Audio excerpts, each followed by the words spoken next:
महाभारत के महान युद्ध का समय आ चुका था। कुरुक्षेत्र की पवित्र भूमि पर दोनों सेनाएं आमने सामने खड़ी थीं। एक ओर कौरवों की विशाल सेना थी और दूसरी ओर पांडवों की धर्म के लिए लड़ने वाली सेना।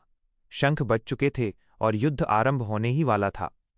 उसी समय अर्जुन ने अपने सारथी भगवान श्रीकृष्ण से कहा कि वे रथ को दोनों सेनाओं के बीच ले चलें, ताकि वे देख सकें कि उनके सामने युद्ध करने के लिए कौन कौन खड़ा है।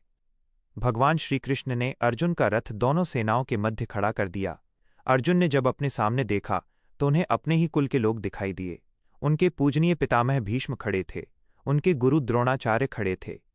भाई, बंधु, मित्र, रिश्तेदार और अनेक प्रियजन भी युद्ध के लिए तैयार थे।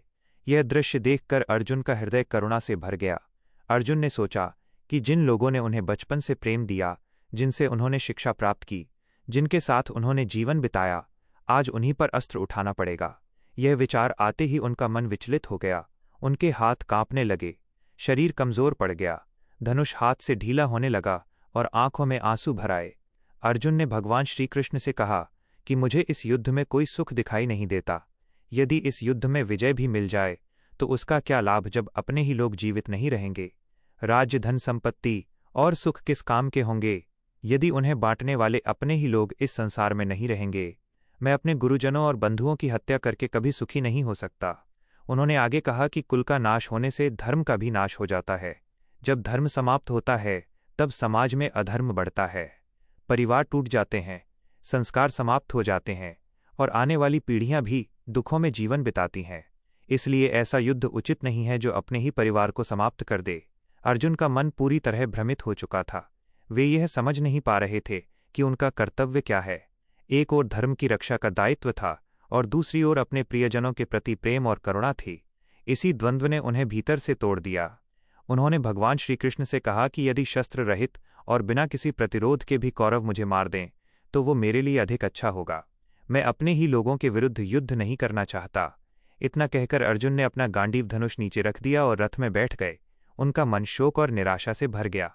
यही स्थिति भगवद गीता के पहले अध्याय का मुख्य विषय है। इस अध्याय का नाम अर्जुन विषाद योग इसलिए रखा गया क्योंकि अर्जुन का गहरा दुख ही उस दिव्य ज्ञान का कारण बना जो आगे भगवान श्रीकृष्ण ने उन्हें दिया।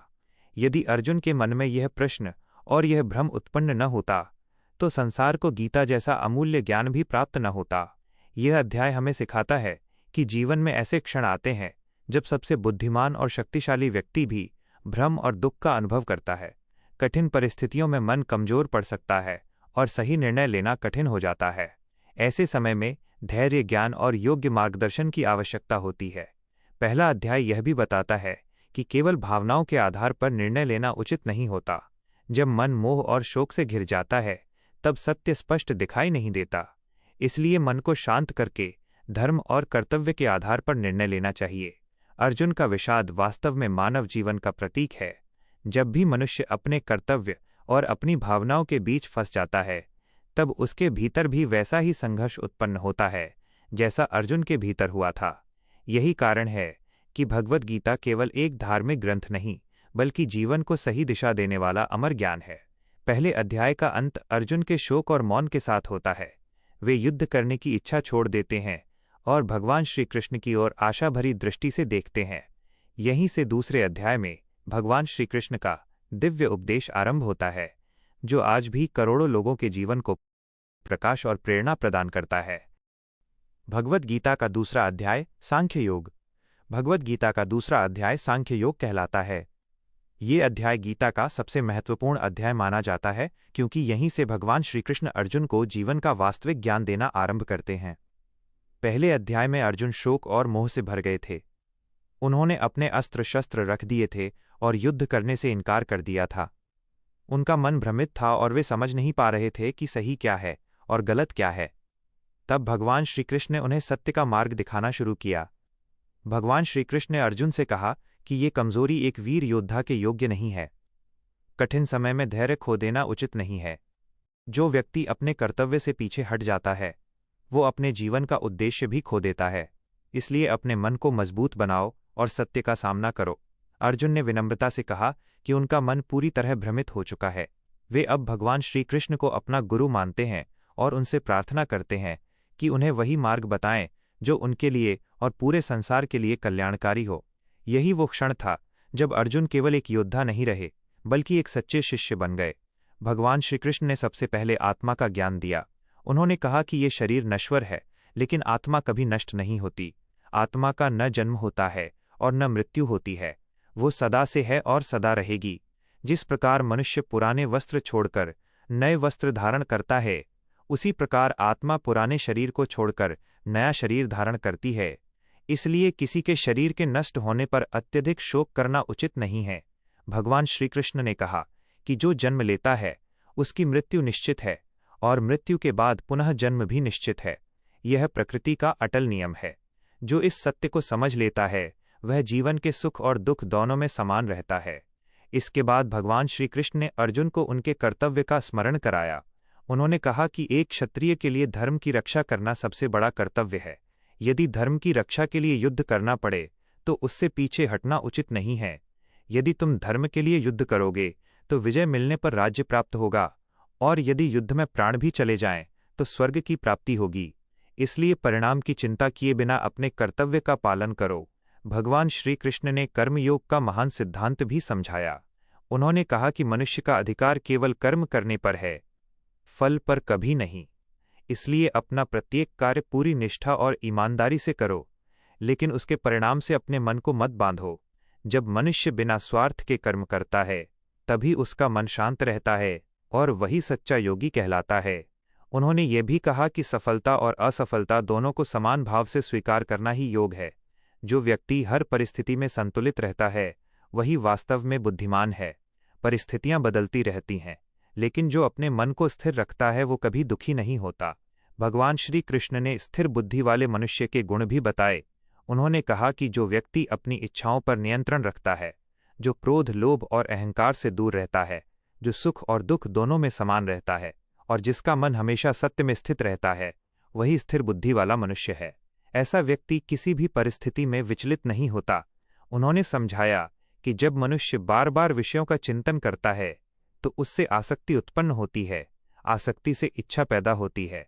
इच्छा पूरी न होने पर क्रोध आता है। क्रोध से बुद्धि नष्ट हो जाती है और बुद्धि नष्ट होने पर मनुष्य अपने जीवन का सही मार्ग खो देता है। इसलिए अपने मन और इंद्रियों पर नियंत्रण रखना अत्यंत आवश्यक है। भगवान श्री कृष्ण ने अर्जुन से कहा कि जो व्यक्ति अपने मन को भगवान में स्थिर रखता है और अपने कर्तव्य का पालन करता है, वो भय और चिंता से मुक्त हो जाता है। उसका जीवन शांति और आनंद से भर जाता है। दूसरा अध्याय हमें सिखाता है कि जीवन में आने वाले सुख और दुख हमेशा स्थायी नहीं होते। जो व्यक्ति आत्मा के ज्ञान को समझ लेता है वो मृत्यु से भी नहीं डरता। वह अपने कर्तव्य को ईश्वर की सेवा मानकर पूरी निष्ठा से करता है और कभी निराश नहीं होता। इस अध्याय का सबसे बड़ा संदेश यह है कि मनुष्य को अपने कर्म करते रहना चाहिए और परिणाम को भगवान पर छोड़ देना चाहिए। जब मन में स्वार्थ समाप्त हो जाता है तब जीवन में शांति आती है। यही सच्चा ज्ञान है और यही भगवद गीता के दूसरे अध्याय का सार है। भगवद गीता का तीसरा अध्याय कर्म योग कहलाता है। इस अध्याय में भगवान श्री कृष्ण अर्जुन को कर्म का वास्तविक महत्व समझाते हैं। दूसरे अध्याय में आत्मा और ज्ञान का उपदेश देने के बाद अर्जुन के मन में यह प्रश्न उठता है कि यदि ज्ञान सबसे श्रेष्ठ है तो फिर उन्हें युद्ध जैसे कर्म में क्यों लगाया जा रहा है। तब भगवान श्री कृष्ण उनके इस भ्रम को दूर करते हुए बताते हैं कि केवल कर्म छोड़ देने से मनुष्य महान नहीं बनता, बल्कि अपने कर्तव्य का निष्काम भाव से पालन करना ही सच्चा धर्म है। भगवान श्री कृष्ण कहते हैं कि इस संसार में कोई भी व्यक्ति एक क्षण भी बिना कर्म किए नहीं रह सकता। प्रकृति सभी से किसी न किसी रूप में कर्म करवाती है, इसलिए कर्म से भागना समाधान नहीं है। जो व्यक्ति बाहर से कर्म छोड़ देता है लेकिन मन में इच्छाओं और विषयों का चिंतन करता रहता है, वह सच्चा योगी नहीं कहलाता। श्रेष्ठ वही है जो अपने मन और इंद्रियों को नियंत्रित करके निस्वार्थ भाव से अपने कर्तव्य का पालन करता है। भगवान श्री कृष्ण अर्जुन से कहते हैं कि प्रत्येक मनुष्य को अपना निर्धारित कर्तव्य अवश्य करना चाहिए, क्योंकि कर्म करना निष्क्रिय रहने से कहीं अधिक श्रेष्ठ है। यदि मनुष्य अपने कर्तव्य का पालन नहीं करेगा तो समाज का संतुलन भी बिगड़ जाएगा। संसार का प्रत्येक कार्य एक दूसरे से जुड़ा हुआ है और सभी के कर्तव्य से ही व्यवस्था चलती है। भगवान श्री कृष्ण यज्ञ का महत्व भी बताते हैं। वे कहते हैं कि जो कर्म केवल अपने स्वार्थ के लिए किया जाता है वह मनुष्य को बंधन में डाल देता है, लेकिन जो कर्म ईश्वर को समर्पित करके और दूसरों के कल्याण के लिए किया जाता है वो मनुष्य को मुक्त कर देता है। इसलिए हर कार्य सेवा और समर्पण की भावना से करना चाहिए। भगवान श्री कृष्ण यह भी कहते हैं कि श्रेष्ठ व्यक्ति जैसा आचरण करता है, सामान्य लोग भी उसी का अनुसरण करते हैं। इसलिए जो लोग समाज में आदर्श हैं, उन्हें हमेशा धर्म और सत्य के मार्ग पर चलना चाहिए, ताकि दूसरे लोग भी उनसे प्रेरणा लें। अर्जुन को समझाते हुए भगवान श्री कृष्ण कहते हैं कि मनुष्य का सबसे बड़ा शत्रु उसका अनियंत्रित काम और क्रोध है। कामना पूरी न होने पर क्रोध उत्पन्न होता है, और क्रोध बुद्धि को नष्ट कर देता है। इसलिए मनुष्य को अपनी इंद्रियों और मन पर नियंत्रण रखना चाहिए। जब मन शांत रहता है, तब सही निर्णय लेना आसान हो जाता है। भगवान श्री कृष्ण अंत में अर्जुन से कहते हैं कि अपने सभी कर्मों को ईश्वर को समर्पित करके बिना अहंकार और बिना फल की इच्छा के अपना कर्तव्य निभाओ। ऐसा करने वाला व्यक्ति कर्म के बंधनों से मुक्त हो जाता है और जीवन में सच्ची शांति प्राप्त करता है। तीसरा अध्याय हमें यह शिक्षा देता है कि जीवन का उद्देश्य कर्म से भागना नहीं, बल्कि सही भावना के साथ अपना कर्तव्य निभाना है। जब मनुष्य निस्वार्थ होकर धर्म के मार्ग पर चलता है और अपने हर कर्म को ईश्वर को अर्पित करता है, तब उसका जीवन सफल और सार्थक बन जाता है। यही कर्म योग का वास्तविक संदेश